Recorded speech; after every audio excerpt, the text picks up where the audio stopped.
இங்கே இருக்கும் நீதியரசர் அவர் வந்ததுக்கு ரொம்ப தேங்க்ஸ். We are gifted. எங்களில் ஒருவர் திருவாளர் ருமைசீதீன் அவர் வரவேற்கிறது, அவர் எங்களை வரவேற்கிறதா நாங்கள் அவரை வரவேற்கிறதா தெரியாது. நாங்கள் எல்லாம் சேர்ந்து தான் அந்த விழாவை நடத்துகிறோம். அதனால் பிரிக்க முடியாது எங்களை. டைரக்டர் மீரா கதிரவன் அவரும் மற்ற எல்லா ஆளுமைகளும் வந்தவங்களுக்கு ரொம்ப தேங்க்ஸ். முதல்ல நம்ம ஜட்ஜ் ஐயாவை பற்றி பேசும்போது இவர் பல இடத்துல நல்ல செய்கைகள் எங்கெல்லாம் நடக்குதோ அங்கெல்லாம் அவரோட பங்களிப்பு இருக்கும். நிறைய இடத்துல நான் கேள்விப்பட்டிருக்கேன். இன்ஃபேக்ட் இதுதான் முதல் முறை அவரை பார்க்குறேன். பட் அவரோட பங்களிப்பு நிறைய இடத்துல இருந்திருக்கு. இலக்கிய ஆவலர் கொஞ்சம் நல்ல அண்டு இன்றைக்கி நான் 5 நிமிஷம் பழகியிருப்பேன். எனக்கு தெரிஞ்சு மிக நல்ல மனிதரில் ஒருத்தர் இவர்.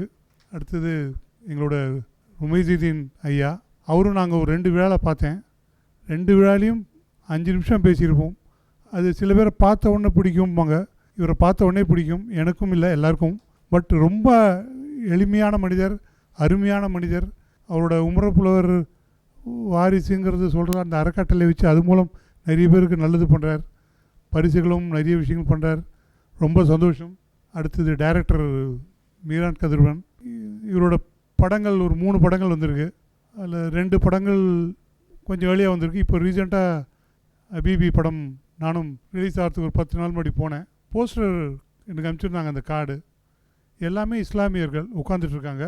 படம் கூடும்போது எனக்கு எல்லா இஸ்லாமியர்கள் இந்த படத்தில் என்ன இருக்க போகுது, இஸ்லாமியர் கதை, ஒரு லவ் இருக்கும் அப்படின்னு போனேன். படம் இன்டர்வல்லேருந்து ஏந்து வரும்போது ஒரு வீட்டிலேருந்து ஏந்து வந்த ஃபீலு, நான் அந்த வீட்டுக்குள்ளே இருந்த மாதிரியே ஒரு ஃபீல். இஸ்லாமியரில் ஒரு இது இவ்வளோ பெரிய ஒரு வாழ்க்கையும் அவங்களோட வாழ்க்கை தரம், அந்த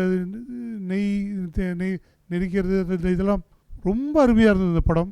அந்த படம் இன்னும் பெரிய லெவலில் போய் சேர்ந்துருக்கணும். அது என்னுடைய மன வருத்தம். அது அந்த படத்தோட முடிவு, அதை எடுக்கிறதுக்கு ஒரு தைரியம் வேணும். அந்த முடிவை படம் முடியும் போது முடிஞ்சான்னு தெரியும் போது எனக்கு ஒரு சுஜாதா படம் பார்த்த ஒரு சுஜாதாங்க ரைட்டரோட கதைகள் நிறைய இப்படி இருக்கும். எண்டிங் ஆடியன்ஸுக்கு விட்டுருவாங்க. அதுமாதிரி ஒரு ஆடியன்ஸுக்கு விட்ட படம். இது முன்னாடி படமும் தோல்பாவையை வச்சு எடுத்திருந்தார். அதுவும் மிக அருமையான படம். நம்ம மக்களுக்கு ஜென்ரலாக நல்ல படங்கள், நல்ல மனிதர்கள் அவ்வளோவா பிடிக்காது. அதில் இதுவும் ஒன்று. இது குறைன்னு சொல்ல, சண்டை படத்தை பார்க்குறாங்க, காதலை பார்க்குறாங்க. ரொம்ப வருத்தமாக இருக்குது. இந்த படம்லாம் கொண்டாடப்பட வேண்டிய படம். உண்மையாக நான் இப்போ இவரை புகழறதுக்கு வேண்டி சொல்ல, உண்மையாக சொல்கிறேன். ரொம்ப அருமையான படம். அடுத்து நான் ரொம்ப சொல்லணும்னு ஆசைப்பட்டது மிஸ்டர் ராஜா முகமது. அவர் எல்லாருக்கும் எனக்கு ரொம்ப பெருசாக தெரியாது. இப்போ ரீசெண்டாக தெரிய வந்தது. பல ட்ராமா, பல சினிமா அண்டு தெருக்கூத்து ட்ராமாஸ்லாம் நிறைய நடிச்சிருக்காரு. முருகனாக வேஷம் போட்டார்னா அவ்வளோ நல்லா இருக்குமா. எனக்கு அது சொல்லும்போது ரொம்ப சந்தோஷமாக இருந்துச்சு. அதாவது மதம்ங்கிற வார்த்தை யூஸ் பண்ணக்கூடாது, பட் ஸ்டில் அதை தாண்டி மனிதர்கள் இருக்காங்க. அது ரொம்ப சந்தோஷமான விஷயங்கள்.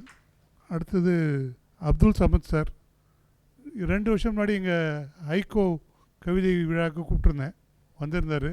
அதில் அவரோட பேச்சு ராமாயணத்தை பற்றி அவ்வளோ பேசுகிறார் அழகாக. எனக்கு ரொம்ப சர்ப்ரைசிங். இவ்வளோ அழகாக ராமாயணத்தை பற்றி தெரிஞ்சு வச்சுருக்காரு. அவரோட பேச்சு, அவரோட நிறைய விஷயங்கள் ரொம்ப நல்லா இருந்தது. ஒரு முக்கிய காரணம் இந்த விழாவில் அவரும் உண்டு. And Murali Aroopan, retired college professor. நான் யாரோ வயசானவர் வருவார்னு நினச்சேன். யங்ஸ்டர்ஸ் மாதிரி வந்தார் ஒருத்தர்.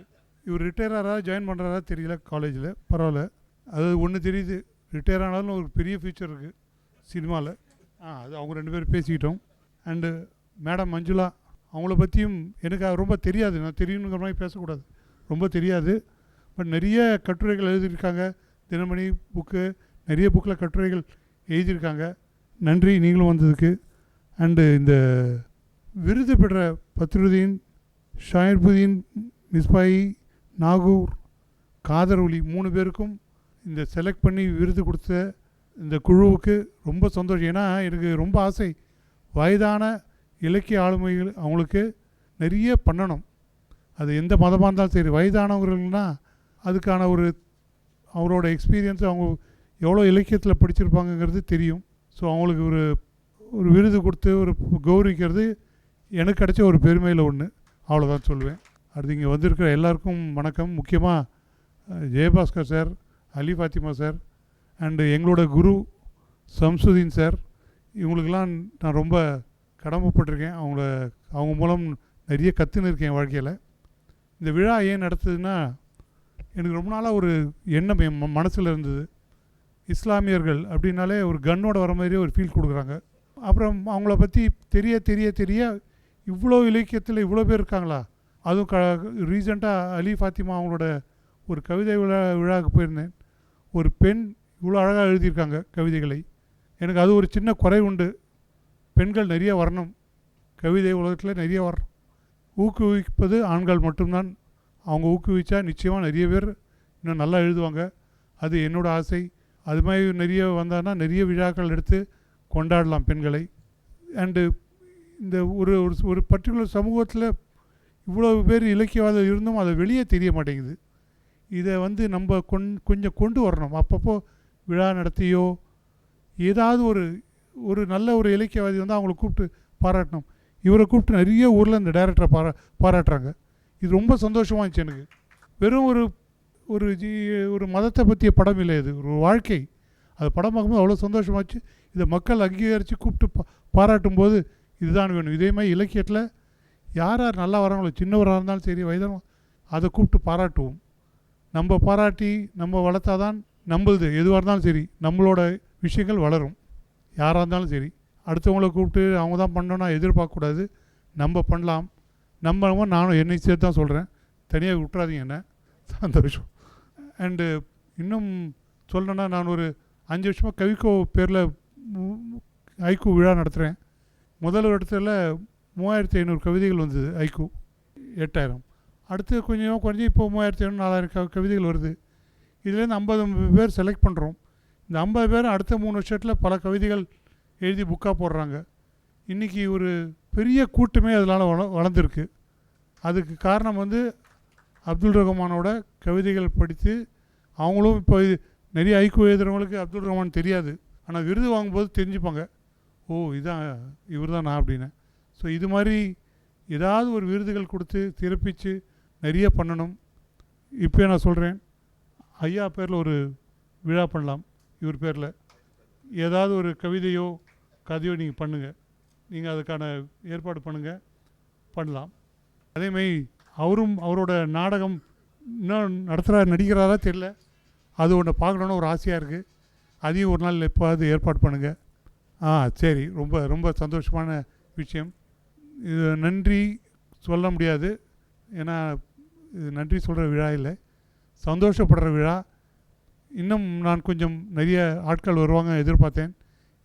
மேபி ஞாயிற்றுக்கிழமைனால நிறைய பேர் வரலையா தெரியல. சரி, வந்தவர்களுக்கும் தேங்க்ஸ். திருப்பி சொல்கிறேன், பெண்கள் நிறைய எழுதணும். இந்த இஸ்லாமிய சூழலில் முதல் பாடல் எழுதினு தெரியும், உங்களுக்கு தெரியும், குங்குமப்பெட்டின் மங்களம் பாட்டு எழுதினது பேகம் அவங்களோட. அண்டு இன்னும் நிறைய பேருக்கு தெரியாது.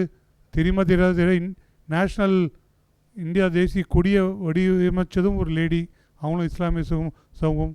அவர் ஹஸ்பண்ட் தான் நேஷ்னல் காங்கிரஸோட முதல் பிரசிடெண்ட்டு, இந்தியாவின் முதல் பேரிஸ்டர். இதுமாதிரி நிறைய விஷயங்கள், தெரியாத விஷயங்கள் இருக்குது. இதெல்லாம் கொண்டு வரணும். கொண்டு வந்து சமூகத்துக்கு சொன்னால் தான் நம்ம கொஞ்சம் வாழ்ந்த வாழ்க்கை கொஞ்சம் யூஸ்ஃபுல்லாக இருக்கும். ஏன்னா அவங்களாம் பட்ட கஷ்டங்கள் இப்போ நம்ம யாரும் படுறதே இல்லை. அவங்கள பற்றி பேசுகிறது தான் நமக்கான ஒரு நல்ல விஷயங்கள். ஸோ எல்லாருக்கும் தேங்க்ஸ், நன்றி. இந்த வீடியோ உங்களுக்கு பிடிச்சிருந்தா லைக் பண்ணுங்க, ஷேர் பண்ணுங்க, கமெண்ட் பண்ணுங்க.